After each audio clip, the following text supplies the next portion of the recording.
수능이 끝나고 전국에서 이번에 수능을 본 학생들이 51만 명이라고 하죠. 저는 잘 보고 못 보고를 떠나서 그 중에 자기의 처지를 한탄해서 극단적인 선택을 하는 일이 좀 없으면 좋겠다라는 생각이 들고, 뭐 제가 생각한다고 그렇게 되는 건 아니니까 하나님이 그 마음과 생각을 지켜주셔야 한다라는 믿음을 붙잡고 저는 기도하고 있습니다. 다행히 아직 수험생 중에 뭐 성적을 비관해서 극단적인 선택을 했다고 하는 기사는 아직 뉴스는 보지 못해서 너무 감사해요. 바라고 원하기는 2022년도에는 한 명도 그런 학생들이 없기를 바랍니다. 여러분, 그걸 위해서 같이 기도해 주시면 좋겠어요. 왜냐하면 순간적인 충동이거든요. 그것도 자기 목숨을 자기가 끊는 것은 자기 사랑의 제일 마지막 단계라는 생각이 들어요. 내 거라는 거잖아요. 근데 내가 더 이상 살 수 없고 살고 싶지 않다, 내가 결정하는 거잖아요. 그리고 그 어마무시한, 그 무시무시한 것을 실천으로 옮기잖아요. 제가 영상을 좀 찾아본 게 있는데, 이제 안락사를 우리나라에서는 아마 뭐 시간이 많이 지나가도 우리나라 정서에서는 유교적인 베이스가 있기 때문에 쉽지는 않을 것 같고, 일본도 그래요. 일본도 그래요. 그런데 지금 스위스에 가면 본인이 희망하면 그 스위스에서 자기의 목숨을 자기가 그만 살고 싶은 사람 신청을 받고 법적 절차를 밟으면 스위스에서는 합법적인 안락사가 있어요. 약물을, 링거를 꽂은 상태에서 약물을 이렇게 넣으면 한 1, 2분 내에 그냥 심장이 멎는 거예요. 고통스럽지 않게. 그러니까 그걸 이제 의사가 그 건강을 다 체크를 하고, 이 사람은 이렇게 더 이상 살 수 없는 사람, 너무 고통이 심해서 살 수 없는 사람, 앞으로 온몸을 움직이지 못하게 될 사람, 앞으로 이제 더 이상 살 수가 없는, 소망이 없는 사람이라고 딱 인정이 되면, 멀쩡한 사람, 나 그냥 살기 싫어요, 이런 사람은 안 되고요. 뭔가 이렇게 몸에 문제가 있어서 그것 때문에 그 삶의 질이 너무 떨어진다는 판단이 있으면 안락사가 되는 거예요. 제가 이제 찾아본 영상에는 일본 분인데 한국에 와서 공부를 하고 서울대학교를 졸업을 하고 한국어 동시 통역을 하고 이랬던 일본 분 여자분이신데, 이분이 안락사를 선택하는 거예요. 이분은 온 몸이 그냥 서서히 굳어져 가지고 결국은 몸도 움직이지 못하고 뇌만 살아있는 상태로 서서히 죽어가는 병에 걸린 거예요. 그러니까 자기는 이렇게 자기 인생을 살고 싶지 않다. 너무 매일매일 그 감당해야 되는 통증이 나를 고통스럽게 한다. 그래서 그 언니하고 친구하고 스위스로 날아가서 스위스에서 안락사를 진행을 하고, 그걸 다큐멘터리로 일본 사람이 찍은 거를 제가 봤거든요.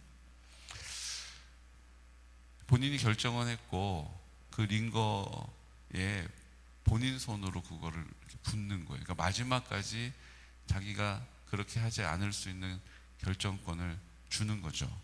근데 그 여자분은 자기가 자기 힘으로 이거를 이렇게 부을 수 있는 때 이거를 이제 붓고 싶은 거예요.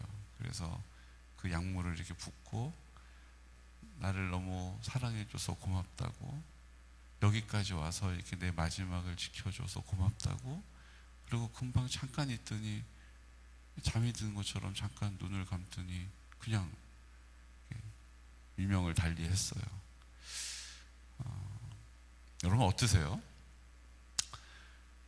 나 너무 고통스러우니까, 내가 내 그 고통을 감당할 수 없으니까 나 안락사를 선택하겠다. 우리가 이해가 되지 않습니까? 도와줄 수가 없으니까. 여기저기 약을 먹고 뭘 붙이고 해도 통증이 가시지를 않으니까. 그래서 안락사를 그분들은 선택을 하는 거예요. 그런 고통을 우리는 당해 보지 않기 때문에 야, 그건 안 되지 라고 얘기하는 것도 조심스럽기도 해요. 그런데 우리가 한 가지 기억해야 될 게 있습니다.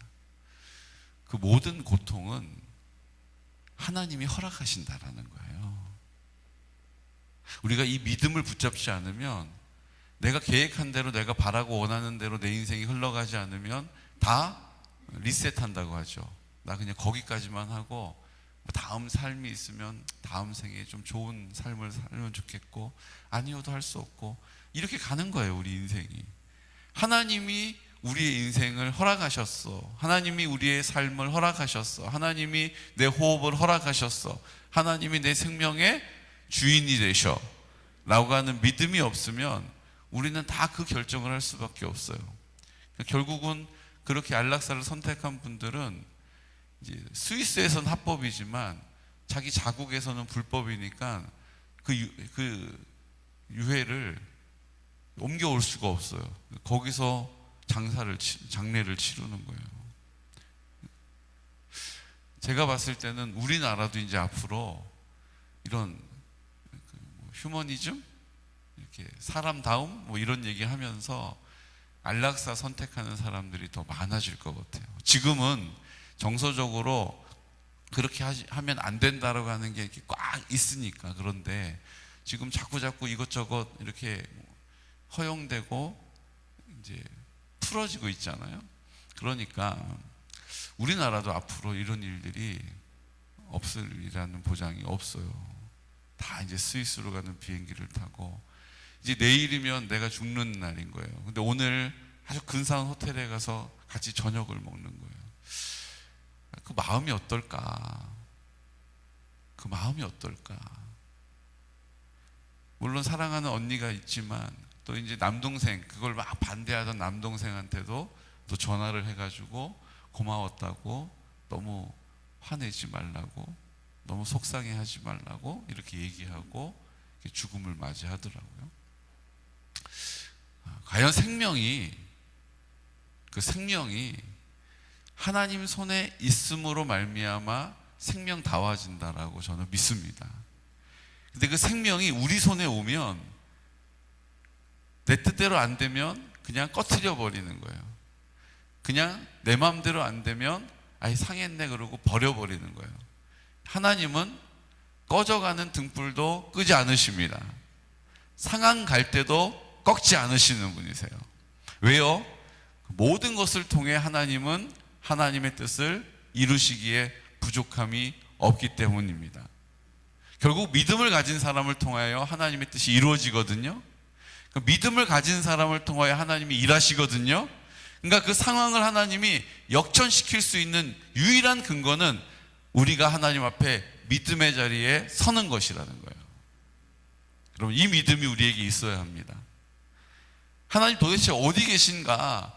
저렇게 악한 사람이 우리 집을 이렇게 고통스럽게 만들고, 저렇게 악한 사람이 우리를 이렇게 아프게 했는데 도대체 하나님은 어디 계셔? 그 사람은 떵떵거리고 잘 살고 우리는 요 모양 요 꼴이 되어서 살아가는데 도대체 하나님은 뭐 하시는 거야? 이렇게 이야기하는 사람들이 의외로 많아요. 근데 그때도 우리에게 필요한 게 뭡니까? 믿음을 붙잡는 거예요. 어떤 믿음이요? 일단 하나님이 지금 이 억울함을 아신다라는 거예요. 야, 내가 놓쳤다. 야, 나도 속았어. 나도 그 사람 좋은 사람인 줄 알았어. 아유, 조심해야겠네. 이게 아니라는 거예요. 하나님은 마음을 감찰하시기 때문에, 그 생각을 아시기 때문에 그 사람이 악하다라는 것을 다 아세요. 내가 사람들 찾아가면서 그 사람이 얼마나 나쁜 사람인지 말하지 않아도 하나님은 다 알고 계시다라는 거예요. 그리고 하나님이 그 사람을 반드시 심판하신다는 거예요. 내가 지금 보기에는 그 사람 떵떵거리고 그 사람 더 나쁜 짓 하면서 사는 것처럼 보이지만 하나님이 그 사람을 반드시 심판하신다라는 믿음을 가져야 되는 거예요. 내가 심판하지 않고 내가 응징하지 않고 하나님이 심판하신다라는 거예요. 오늘 열왕기하 9장 말씀은요, 하나님이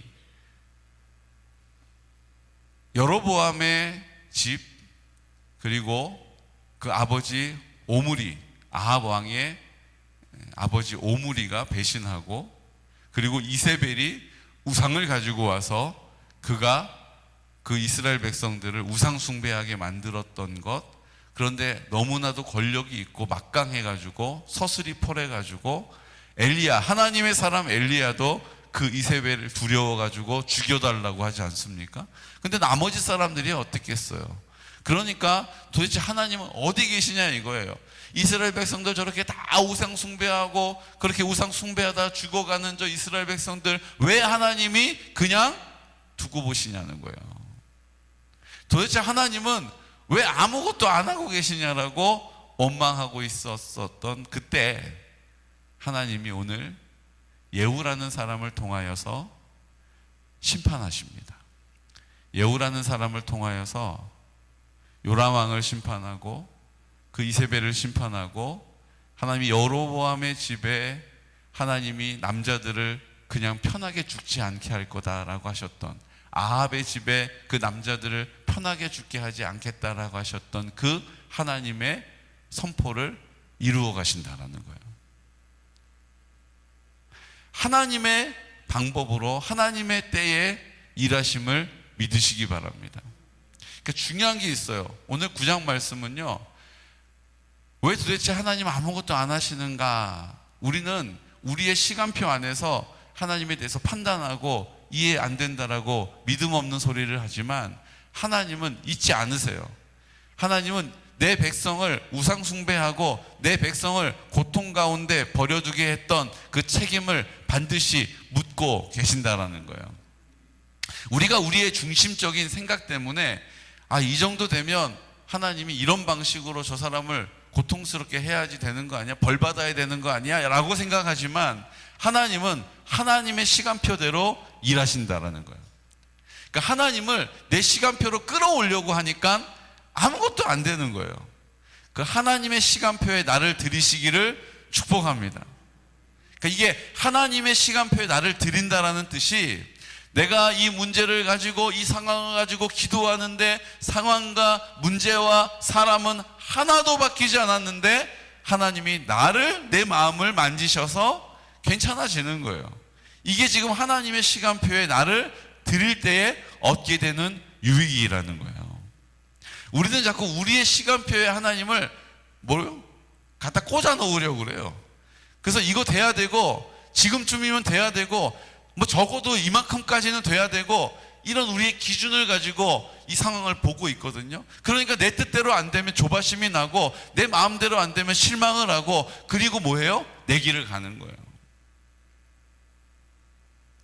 우리는 하나님의 시간표에 나를 드리는 믿음의 사람 되시기를 축복합니다.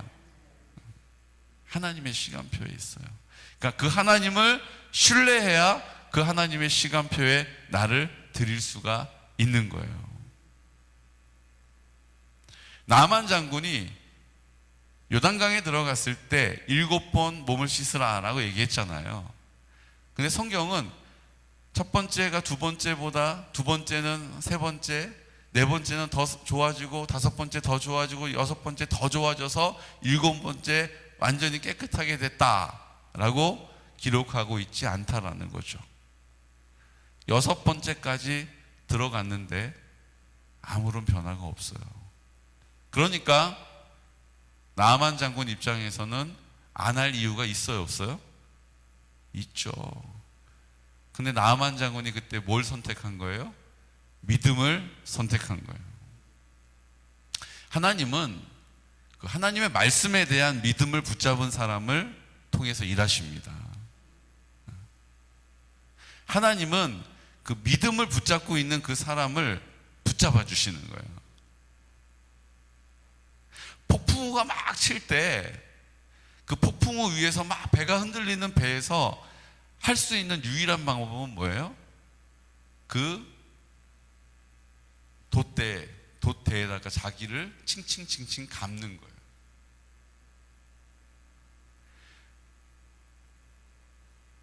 그 폭풍을 멈춰달라고 기도하는 일도 중요해요.